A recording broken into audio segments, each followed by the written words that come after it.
Hi, my name's Catherine. I'm the CEO of Lifeline Mid Coast and I'm here at Lifeline Central Road. You may not know that Lifeline also provides a number of suicide prevention postvention services which this shop supports, and it's just recently come into the New South Wales Parliament an amendment to our Suicide Prevention Act. But let's go and have a look at our shop. It's a lot of fun and has interesting things.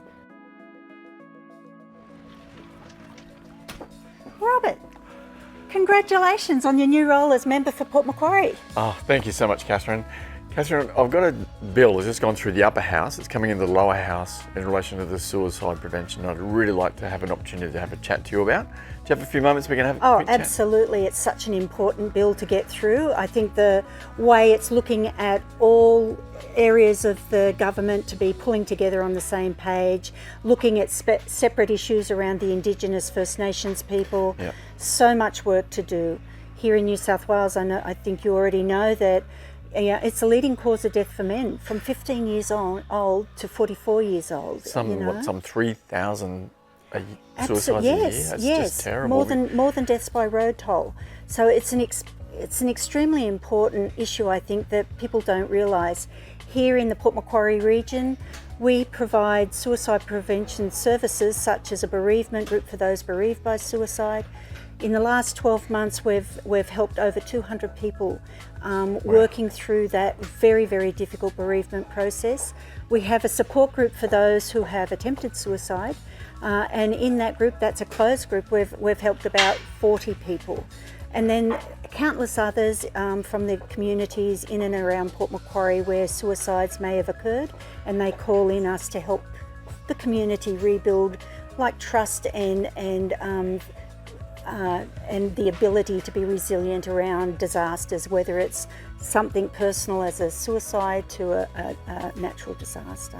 So that bill is so important to get done. And it's trying to get a whole government approach around it, is my understanding. Absolutely, yes.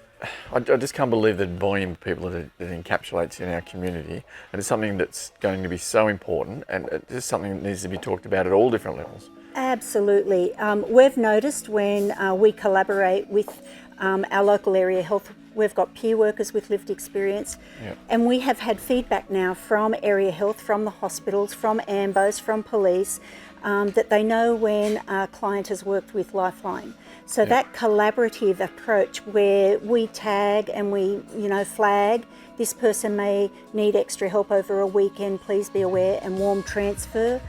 It makes a difference. It makes a difference. And suicide doesn't have to be the end of someone's life. No. It's about re-establishing hope, and that's what I think this bill will do. And Lifeline has such a big impact in our community. It's certainly out there.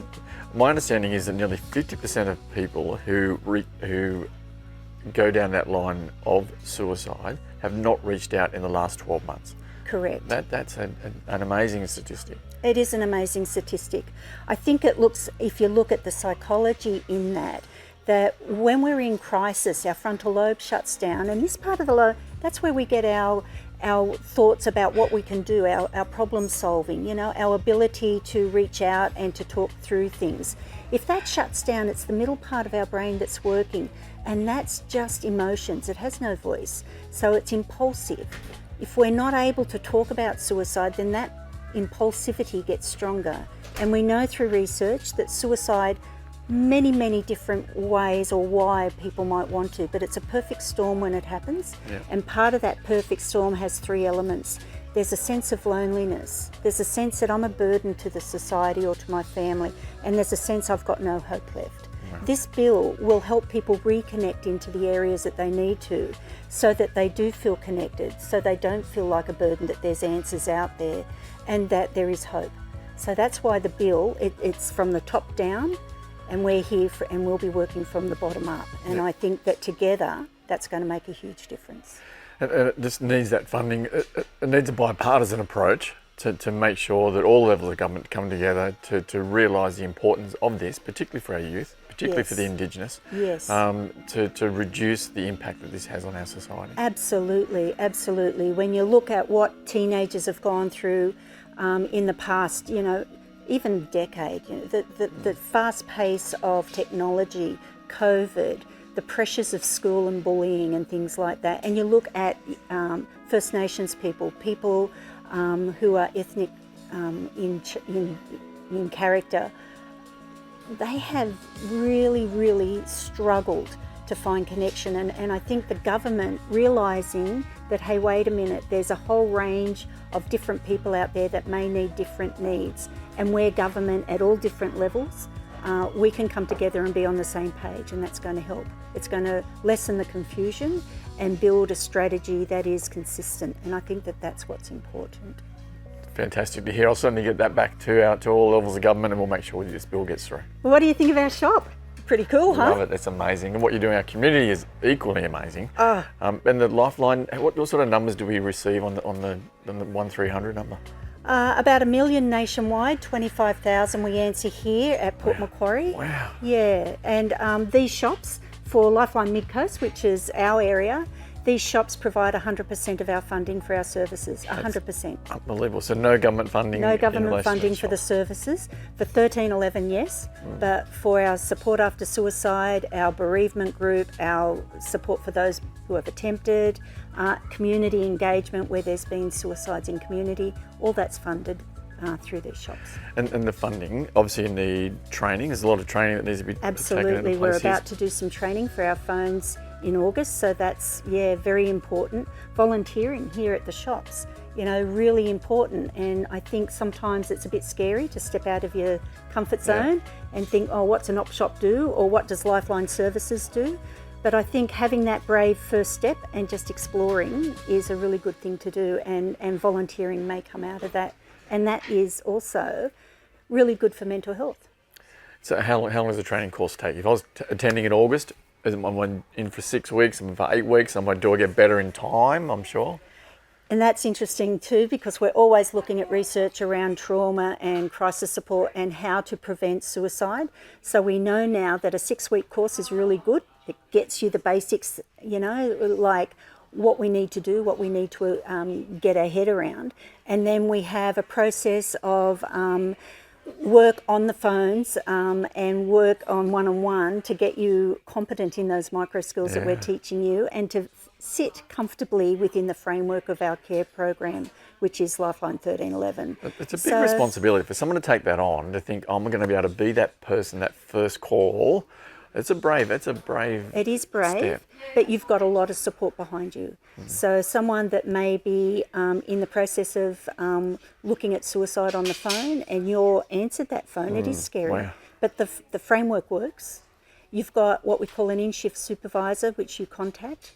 We're always open and transparent with the people on the phone, saying we're here to help you, we're here to keep you safe and alive. Yep. This is what we might have to do with you. And 99% of the time, they're there. Yep. Because it's not death that they're looking for, it's to end the pain. So if we can work with them and then get the police and the AMBOs there, again, it's that community of support that's helping that one person. Yeah, wow, it's a big, that's a brave It is brave. attempt to do that. And then in the shop, how do you go with volunteers here? Do we sort of needing more volunteers? Do we struggle with volunteers? Everyone needs more volunteers, right? Everyone needs more volunteers. Volunteering is better than being a paid position, because you can come and go when you need to. True. So you can go on holidays, you can go to your granddaughter's, school events, you can do all that, but you can come in and feel like you're part of a community. You have camaraderie here. You're making a difference in people's lives every day, because the money we earn goes to what we do. So, and another little piece of trivia: if you volunteer, I think it's 8 hours a week, you're like 80% less likely to get dementias. Oh wow! And that's because when you're volunteering, you're exercising a part of the brain that's needed to keep your brain healthy for those sort of things. So it's really, the brain and what we do in our community, it's all connected. Yeah, it's not just about what you're doing for the community, it's what you're doing for you. It does make you feel better. You come out of those days, you go, gee, I've had a great day. Yeah. I've made a difference. And that's, as a human being, we need. Yeah. Good to hear. Well, I've got an e-newsletter that comes out fortnightly, and I'd love to get a little bit of a story in there, because I think I could try and draw in our community. I've got about 15,000 people that we connect with. So if we can connect with another 10, 20 of those sort of people, that might help you to make sure this business continues to support those people in our community that need it so much. And thank you for stepping up and becoming our next member of Port Macquarie, because I know that there's other issues like infrastructure. 100%. needs There's working so on many too. things that we need to work I on, know. and there's just never enough funding, or we just got to make sure we manage our budget well. Yeah. Thank you. No, thanks for your time. Done?